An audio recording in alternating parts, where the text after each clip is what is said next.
Okay. It's good to see you once again. Takže opäť som rád, že vás vidím. We just have a short session here where we'll look at one or two details, look at the first day of creation, and then we'll take time for some questions. Takže v tomto skrátenom konaní budeme mať dve agendy tohto programu. Pozrieme sa na prvý deň stvorenia trošku bližšie a potom dáme priestor otázkam. Just one more detail I want us to have a look at, however, when we look at the second verse of Genesis 1. Ešte jeden detail. Keď sa pozrieme na druhý verš v prvej kapitole, where it says that the Spirit of God moved over the face of the hovorí waters. sa tam, že duch Boží oživujúci sa vznášal nad vodami. There is just something here I want to point out. Niečo by som tu rád vyzdvihol. And that is that the Hebrew word that's used here for spirit Hebrejské slovo, ktoré sa tu používa, ktoré symbolizuje ducha, can also mean wind. tiež môže znamenať vietor. So the Hebrew word has the same meanings as the Greek word, which also means the same thing, wind and spirit. A prekvapujúce je, že v hebrejčine, takisto ako v gréčtine, slovo pre ducha a vietor je to isté. Now, do you remember in John chapter 3, Jesus was talking to Nicodemus? Keď si spomeniete na to, ako u Jána 3. kapitole Ježiš sa rozpráva s Nikodémom, And he was trying to talk to Nicodemus about the spirit. a snaží sa mu hovoriť o duchu. And in talking to Nicodemus about the spirit, Jesus said, Nicodemus, listen to the wind. A popri tom povie, Nikodém, načúvaj vetru, The wind blows, the wind moves wherever it wants. ktorý si vaje, kde chce. Now, you see, I think in English as well as Slovak, we have different words A ja viem, že v angličtine aj v slovenčine máme na to rozdielne výrazy. for wind and spirit, Povieme inak duch a inak povieme vietor. but not in Greek, Ale nie v gréčtine. which is when Jesus was talking with A Nicodemus, vlastne v gréčtine Ježiš hovoril s Nikodémom. nor in A Hebrew. dokonca ani v hebrejčine. So Jesus could talk to Nicodemus about the spirit and Takže- say, listen to the wind. Znamená to, že Ježiš mohol hovoriť celý čas Nikodémovi o duchu a nakoniec mu povedal, načúvaj vetru, Because it's the same word in Greek lebo je to naozaj to isté slovo v and gréčtine. in Hebrew. A takisto aj v hebrejčine to je to isté slovo. Here, in in Genesis chapter 1, verse 2, Keď sme tu v Genesis 1. kapitole pri 2. verši, the earth is covered in water, zem je zaliatá vodou and the Spirit of God moves on the surface a of the duch waters. Boží sa vznáša nad tvárou vôd. Is it the Spirit of God, Je to duch Boží?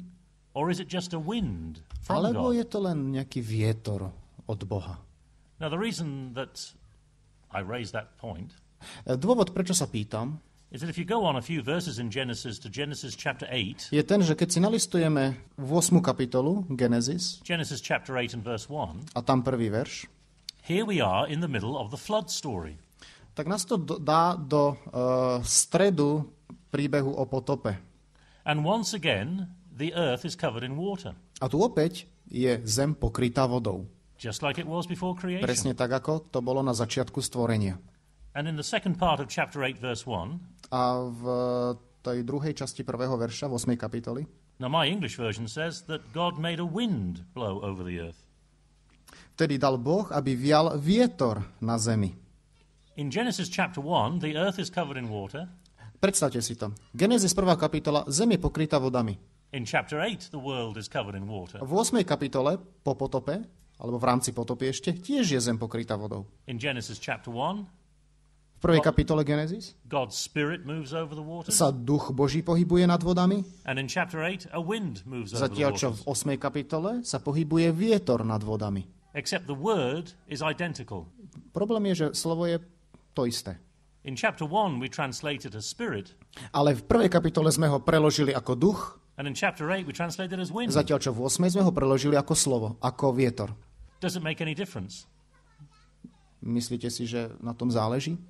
Well, sometimes when we see the word spirit, we will assume, this is talking definitely, absolutely the Holy Spirit is present in creation. Častokrát, keď sa stretneme vlastne v takomto kontexte s duchom, tak si povieme, určite duch svätý, ktorý vtedy bol pri stvorení a oživoval.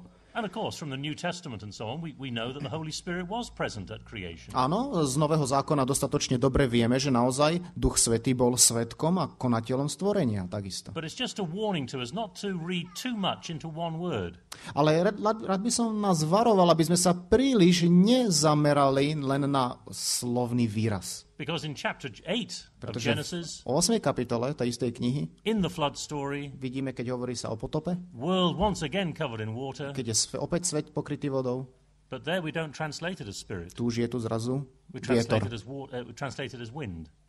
What the book is trying to tell us is that God is present in creation. To, čo nám tá kniha hovorí a chce povedať, je, že Boh je prítomný pri stvorení. Creation doesn't just happen.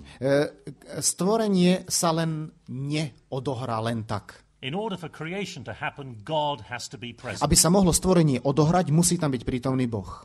And of course, this is one way in which Genesis goes against the view of our own time. A toto je jeden zo spôsobov, ktorým kniha Genesis odporuje všeobecne uznávanému názoru dneška. The world and all life on it is not here as the result of some kind of accident that happened millions of years ago. Svet a život na ňom tu nie je len ako výsledok nejakého akcidentu, niečoho, čo sa stalo, nejakej nehody, nejakej náhody, ktorá prebehla pred miliónmi rokov.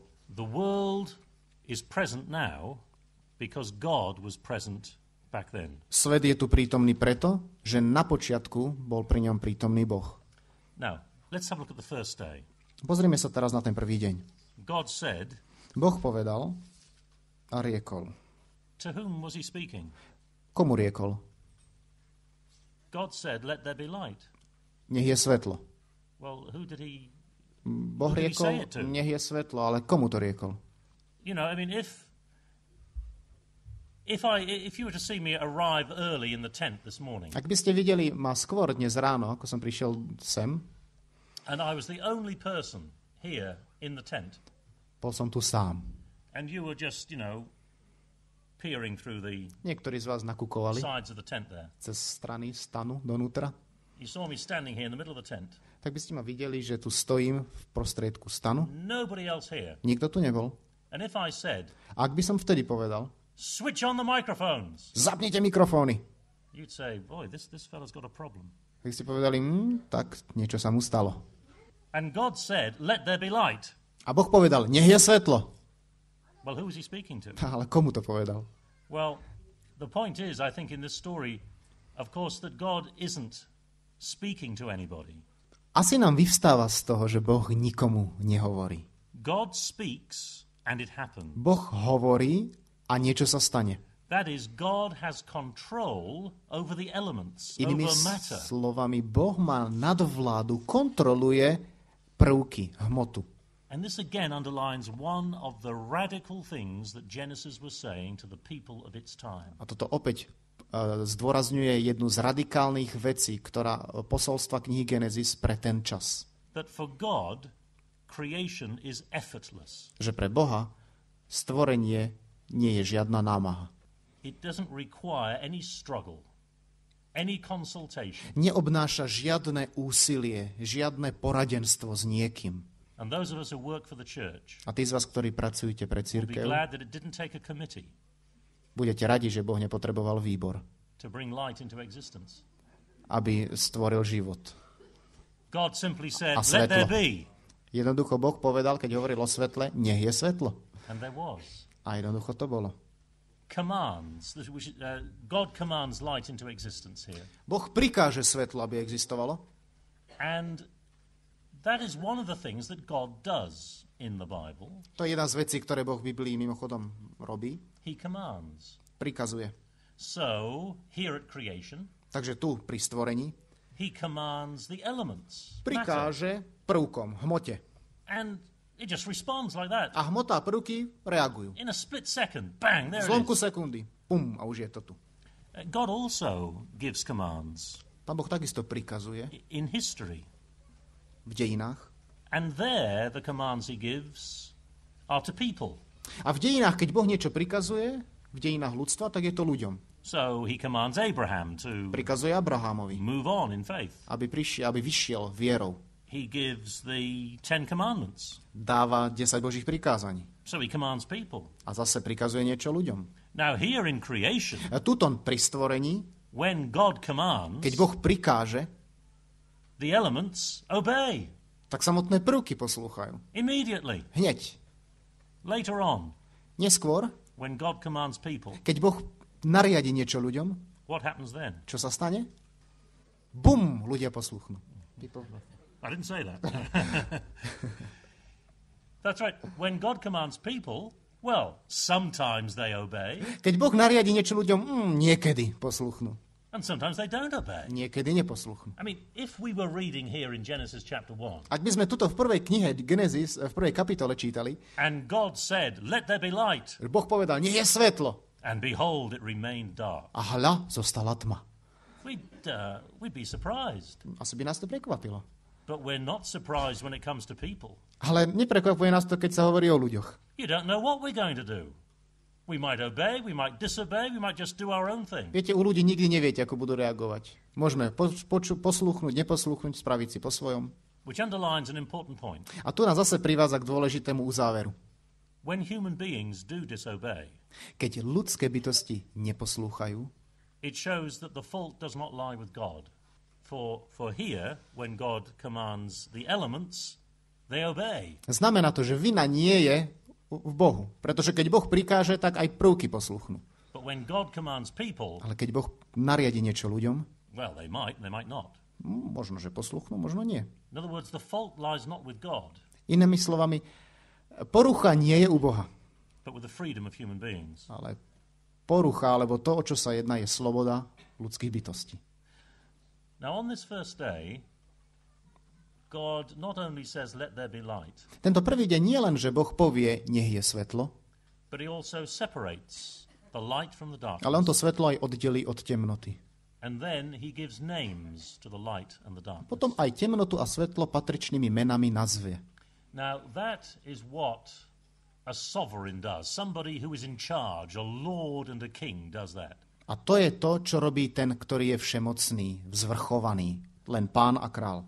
To separate Môže oddeliť and to name. a môže pomenovať. I mean, if I were to say, okay, all the brothers are going to sit on that side of the tent, Ak by som ja teraz povedal, všetci bratia a muži budete sedieť na tej strane stanu, all the sisters at that side of the tent, všetky ženy, sestry na tej strane stanu and all the children in the middle, a všetky deti budú v strede. well, you'd know who was in charge, wouldn't you? No tak z tohto by ste poznali, kto to tu má pod kontrolou, nie?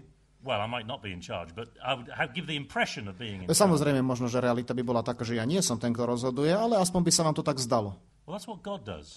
Ale to je to, čo robí Pán Boh. He says, you're going to belong there. Pán Boh hovorí, You belong ty there. budeš náležať tam, ty pôjdeš zase tam. I'm going to call you A dokonca teba budem volať day, deň and I'm going to call a you teba nazvem night. noc. What's interesting, however, To, čo je zaujímavé, is that God doesn't give names to everything he creates. je, že Boh nepomenuje všetko, čo stvorí. He only gives names to certain things that Len he creates. niektoré veci, čo stvorí, len tie pomenuje. Now let's just quickly look at what it is that he does. Pozrime sa na to, čo robí. Verse 5. 5. verš. Now, what does God name in verse 5? Čo tu Boh nazýva? V 5. verši. Čo mu dáva meno? Yes, day and night.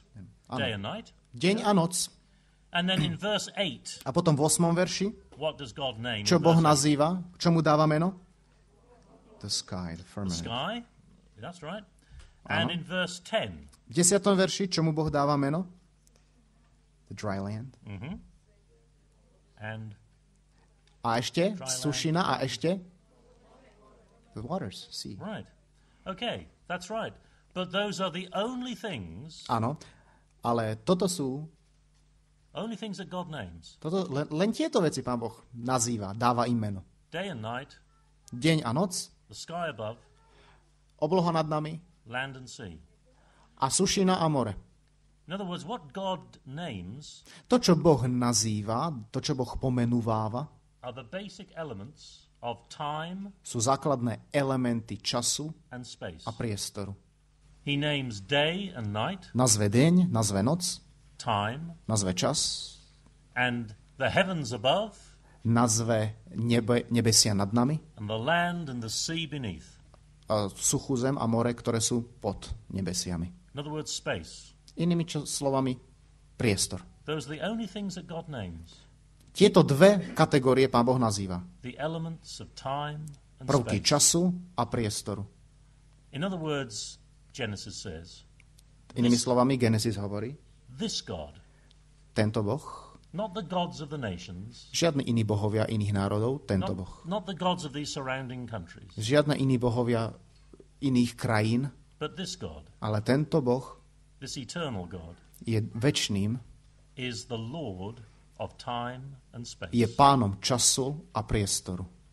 And it's because he is the Lord of time and space A keďže je pánom času a priestoru, that in the beginning, tak na počiatku time, God created the heavens and the earth. tak na počiatku Space. Boh stvoril nebesia a zem a časopriestor.